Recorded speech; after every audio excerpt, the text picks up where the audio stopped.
Hi, everybody. Welcome and come on in. And thank you for joining me for today's parenting tip on the 4 anchors for setting boundaries with your kids.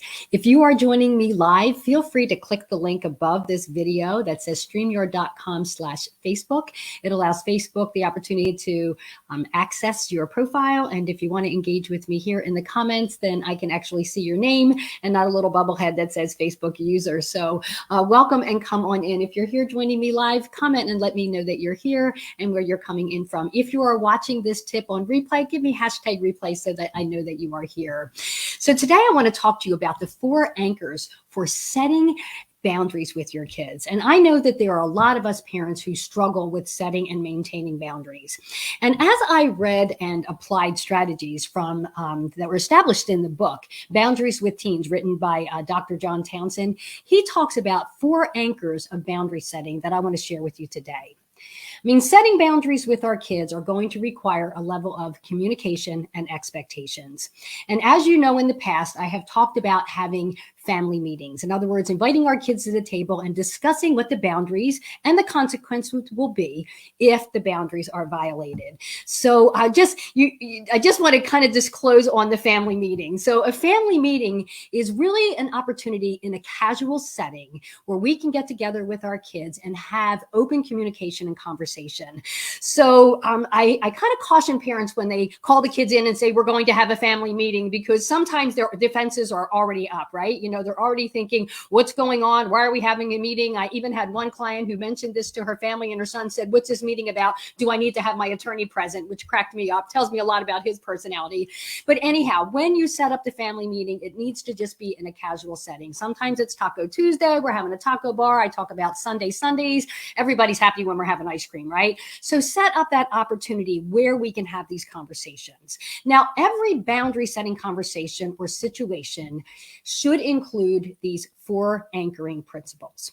So let me share them with you. The first one is love. Okay, love. This is, I'm on your side and I always will be. So to the best of your ability, convey to your teen that you care about their welfare. You have their best interests at heart. I mean, boundaries are going to separate us at first. I mean, you know, setting boundaries with our teens, they're going to get mad. They're going to feel that the boundaries are too harsh and that we're trying to control them.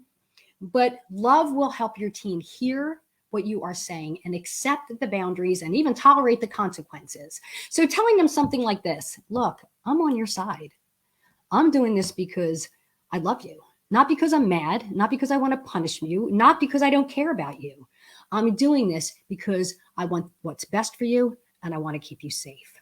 So the first guiding principle is it needs to be done in love. If we're coming at it out of anger or something has happened and we're trying to discipline, that is not the timing. We need to be proactive with setting these boundaries in advance. Anchor number 2 is the truth. Okay. The truth is we need to have some rules and expectations. All right. Love's going to open the door to the change because, you know, we have that relationship with them, but honestly, it's not enough. Truth provides the guidance, the wisdom, the information, and the correction.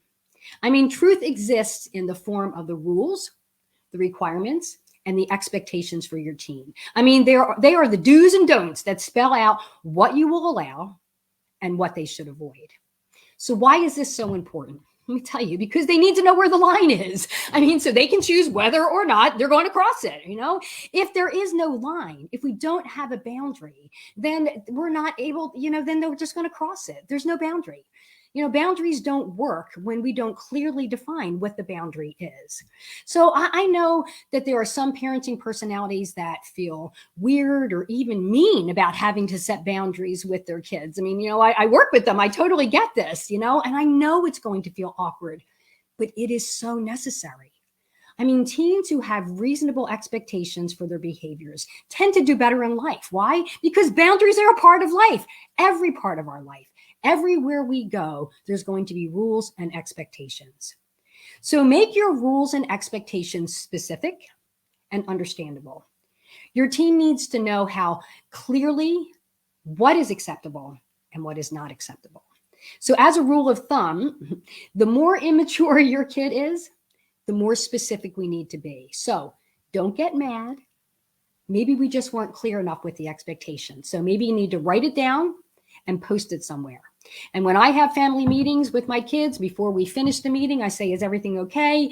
Are we good on this? Or even have them repeat back to me, would you understand what the expectation is? So that's the second thing, is the truth. The third anchor is freedom. The third anchor is freedom. This is the thing. They get to choose whether they're going to respect it or reject it. I mean, most of us have an expectation that our kids are going to follow the rules, right? But the bottom line is God gave us all free will. And this can be difficult for some of us to accept, right? I know you're thinking, are you kidding me? You want me to give them more freedom? I mean, I have enough chaos going on in my house. Why don't I just add more fuel to the fire and give them freedom? I'm not blaming you for asking these questions. I totally get it. But our teen has probably already, exercised some of their freedom and made some poor choices. And we haven't seen much good come from that. But freedom is necessary for a couple of reasons. I mean, you can't always make your kid choose the right thing. You can't make them do it. And I know that's scary for us, but we can't control them all the time. We're not present for a lot of their life. I mean, so we can't control what they do at school. We can't control what they do with their friends, nor can we really control what they do at home, if you think about it. I mean, I've had many power struggles with Kyle. You've heard many stories about this, but they were even over simple tasks. Like cleaning the bathroom was a big one in our house. So I might say, Kyle, you need to clean the bathroom today. And I was immediately met with resistance. Why do I have to do it? I always have to clean the bathroom. Anna's always leaving her towels on the floor. I'm not doing it, and you can't make me. Have you been there? And actually he's right. I can't make him, but I can put conditions on anything else he does. For example, I might say, that may be true, Kyle. I can't make you, but I'm going to keep the Wi-Fi off and I'll turn it back on this afternoon after you clean the bathroom.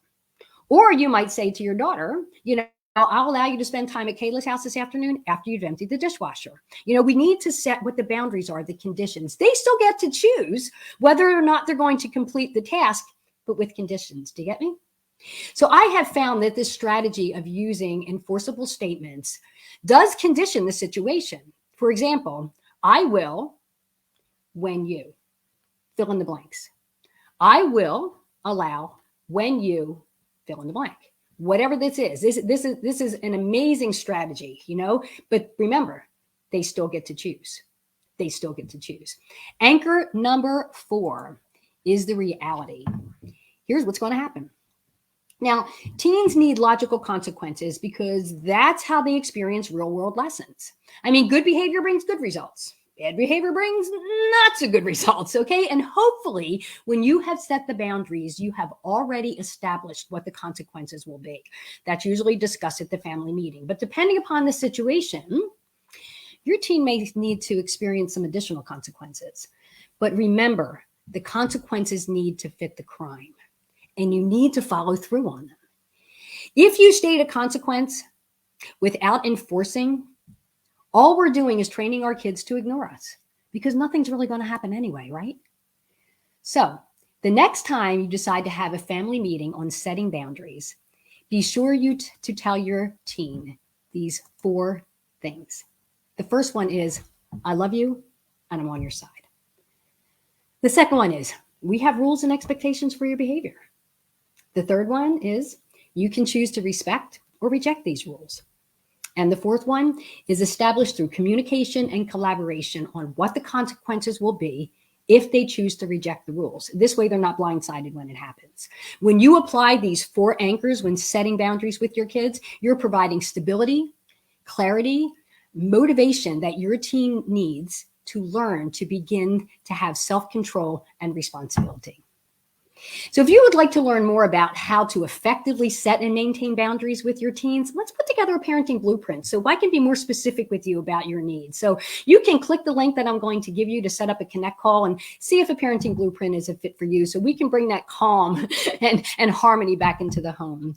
So thank you for joining me today. If you have any questions, you can post them here in the comments. If not, I'll be able to connect with you, back in the group, or like I said, you can always send me a message or connect with me on a connect call. So I hope you all have a great week and look forward to seeing you on the next time. Bye.